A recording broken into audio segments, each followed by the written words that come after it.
Un phénomène qui se cache parfois dans les lieux les plus insolites.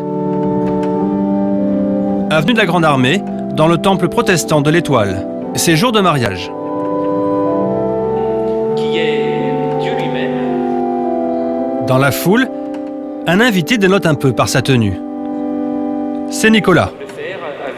Visiblement, il est là pour autre chose. C'est une bonne chose. En effet, le pasteur est aussi apiculteur à ses heures et il aime le faire savoir. Des baptêmes, des cultes, et on fait encore d'autres choses un peu bizarres.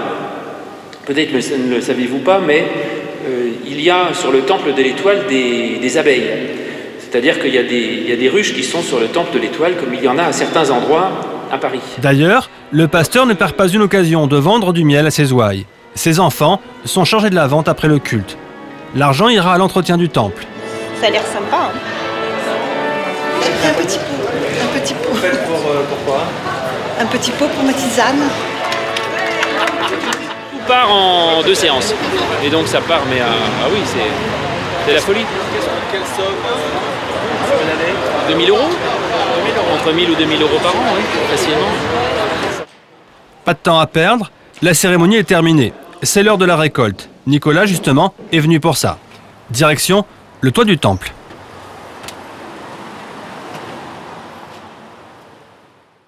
Donc ici, on est avenue de la Grande Armée. Il y a la Défense d'un côté, l'Arc de Triomphe de l'autre.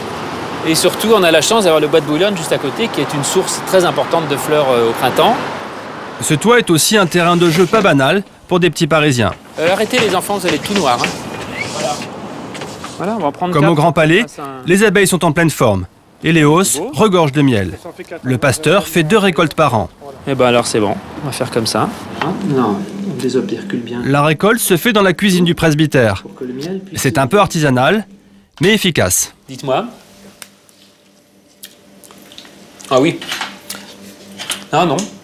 Si. On le met là. Alors on voit les gouttes de miel, vous voyez, on l'entend. Le doux bruit des gouttes de miel qui vont donc s'écraser contre le bord. Comment dire, je trouve qu'il y a quand même une dimension qui manque dans la ville, c'est celle de la nature, quoi, en fait. Et que finalement, je pense que dans ma démarche de mettre des abeilles à Paris, il y a eu beaucoup de ça, c'est-à-dire d'importer un peu à Paris un petit peu de la merveille de la nature. Voilà.